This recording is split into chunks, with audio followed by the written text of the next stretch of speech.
Curiosidades sobre a Copa do Mundo 2026. Pois é, muita coisa que talvez tu não sabia e hoje eu vim aqui trazer para vocês. Então fica de boa aí e vamos lá. A Copa de 26 é a maior Copa já realizada, agora com 48 seleções ao invés de 32 e incríveis 104 partidas a serem disputadas. Pois é, e mesmo assim teve seleção tradicional de fora da Copa, né? Pela primeira vez na história tivemos 3 países sedes. Pois é, tu lembra que em 2002 teve no Japão e na Coreia? Pois é, essa vez teve em 3 países sedes: Canadá, México e Estados Unidos. E com mais seleções e, bom, em 3 sedes, era de se esperar também que a quantidade de estádios fosse maior. Pois é, tivemos o maior número de estádios em uma Copa do Mundo, ao todo 16 estádios, sendo divididos em 11 estádios nos Estados Unidos, 3 estádios no México e 2 no Canadá, formando assim, no caso, os 16 estádios. O Estádio Azteca, o maior estádio do México, fez história em seu primeiro estádio usado em 3 Copas do Mundo. A final da Copa do Mundo, que vai ser disputado no domingo, dia 19/7, vai ser disputado em Nova Jersey, no MetLife Stadium, que tem capacidade para um pouco mais de 80 mil pessoas, sendo um dos maiores palcos do futebol mundial. Vamos ter nessa Copa mais jogos do que nunca, pois é, antes com 32 seleções, o total de jogos eram 64, sendo antes 48 na fase de grupo,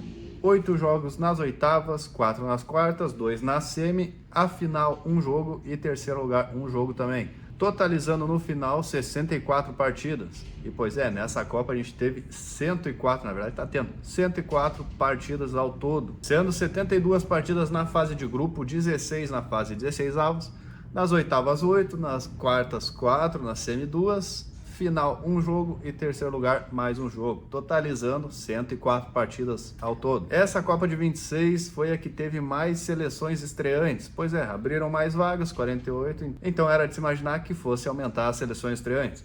E elas foram Uzbequistão, Curaçao, Cabo Verde e também a Jordânia. Com mais jogos e estádios de grande capacidade, a Copa de 26 bateu o recorde histórico de maior público das Copas. A maioria dos estádios usados nessa Copa são de times da NFL, pois é, a Liga Nacional de Futebol Americano. Claro, no caso, os estádios dos Estados Unidos, porque os estádios de México e Canadá não são de futebol americano, claro, meio óbvio. Futebol americano dos Estados Unidos, México e Canadá não estão. E daí, no caso, tiveram que fazer toda a adaptação de campo ali, tira as traves de futebol americano, bota as marcações e goleiras do futebol. E bom, no caso deu certo, tá dando certo.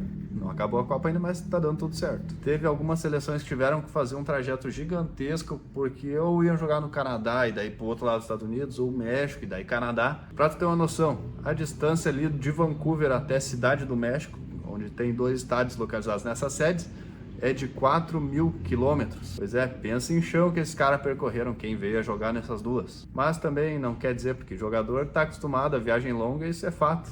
E bom, com 3 países, 16 cidades, 16 estádios, 104 jogos, 48 seleções, centenas de atletas e profissionais envolvidos, esse foi o maior evento já organizado pela FIFA na história. E agora eu quero saber de vocês, já que a Copa não acabou, quero saber o campeão e também qual estádio tu achou mais legal de todos esses. Comenta aqui que eu quero saber, dá o like, não esquece de se inscrever também. Vou ficando por aqui, é nóis!